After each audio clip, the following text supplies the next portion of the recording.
आज की कहानी कॉलेज का प्यार। कॉलेज का पहला दिन था। सभी विद्यार्थी उत्साहित थे क्योंकि आज उनका परिचय नए नए मित्रों से होने वाला था। कोई विद्यार्थी महंगी बाइक लेकर आता तो कोई महंगी गाड़ी। कई छात्र ऐसे भी थे जो सार्वजनिक वाहन से कॉलेज पहुंचे थे।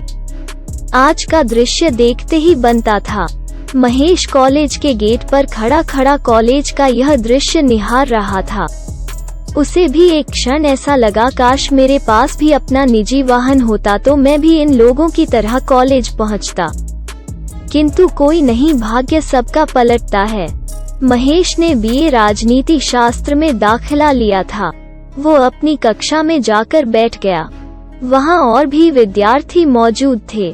सभी से परिचय हुआ, किंतु जिस प्रकार अन्य सभी मिलजुल कर हंसी बोली कर रहे थे, महेश को कोई उस प्रकार का आकर्षण नहीं हुआ। महेश एक बेंच पर जाकर बैठ गया और अपने साथियों को देखता रहा। यहाँ भी उसे आभास हुआ कि अन्य विद्यार्थी रुचि पूर्वक और उत्साह पूर्वक मेरे साथ बातचीत नहीं कर रहे हैं। रिया संपन्न परिवार से है। वो अपने ऊंचे स्वाभिमान और दिखावे में जीने वाली एक नए जमाने की युवती है। रिया अपने से नीचे और कम पैसे वालों से बात करना उचित नहीं समझती, इसलिए वो कक्षा में महेश और उस जैसे लोगों से बात नहीं करती। महेश भले ही आर्थिक रूप से संपन्न ना हो, किंतु वो कक्षा में अन्य छात्रों से अधिक जानकार और पढ़ने में होनहार है। प्रोफेसर द्वारा किए गए हर एक प्रश्न का उत्तर वो सटीक और जल्दी देने का प्रयास किया करता है। प्रोफेसर द्वारा दिए गए प्रोजेक्ट को बनाने में सभी छात्रों को कठिनाई हो रही थी, किंतु महेश को अधिक कठिनाई नहीं हुई।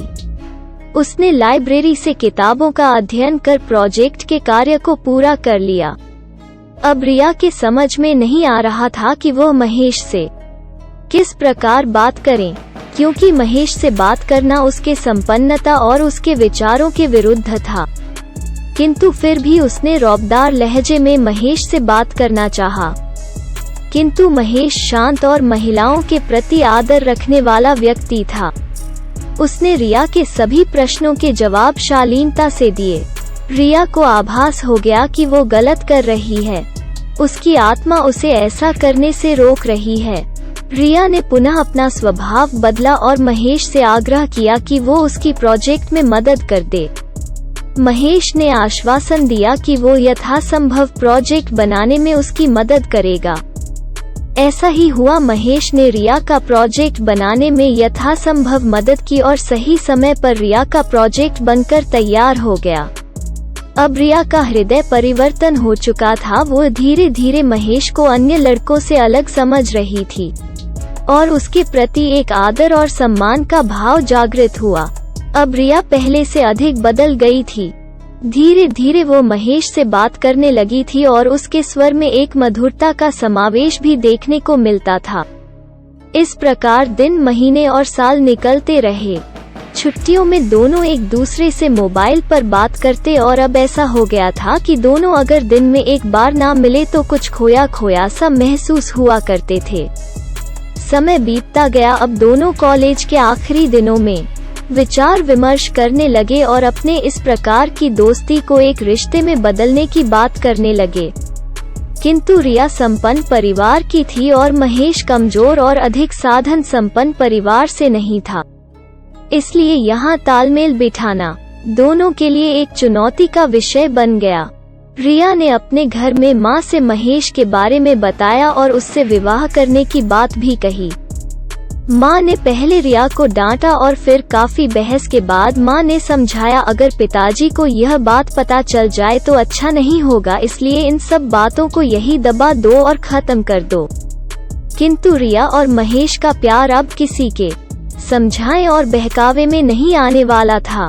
कुछ समय बाद रिया के पिताजी को भी यह बात पता चली और उन्होंने स्पष्ट ऐलान कर दिया कि इस प्रकार का रिश्ता नहीं हो सकता है और मैं इस रिश्ते को सहमति नहीं देता हूँ। रिया ने धीरे धीरे अपने परिवार से दूरियां बनाने शुरू कर दी।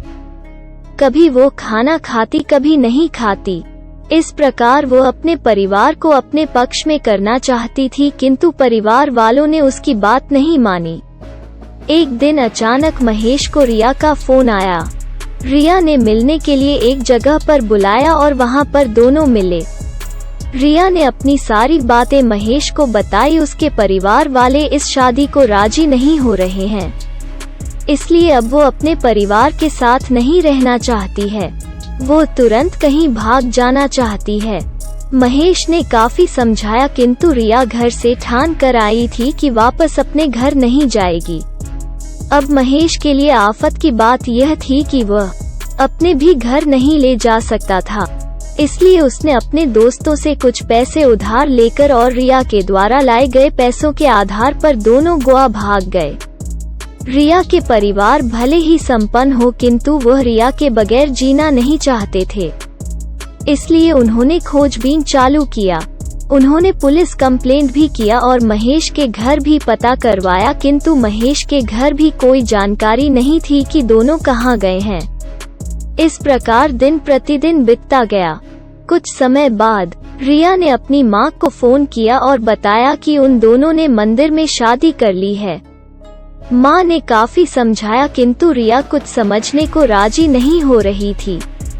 एक दिन की बात है, रिया के माता पिता खोज खबर लेते हुए गोवा पहुंच गए और वहां पहुंचकर उन्होंने महेश और रिया का पता लगाया।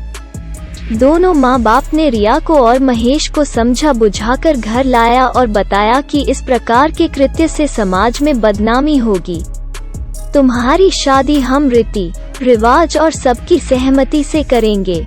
समय और लगन निकालकर रिया और महेश की शादी हुई। दोनों वैवाहिक जीवन को सुखमय ढंग से जीने लगे। दोनों को प्रेम की निशानी के रूप में एक पुत्र रत्न की प्राप्ति हुई, जिसे पाकर दोनों एक अनोखी खुशी महसूस कर रहे थे। महेश पढ़ाई में अच्छा था।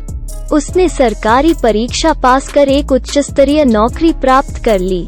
रिया प्राइवेट कंपनी में ऊंचे पद पर स्थायी रूप से कार्य करने लगी। कहानी यहीं पर समाप्त होती है। धन्यवाद।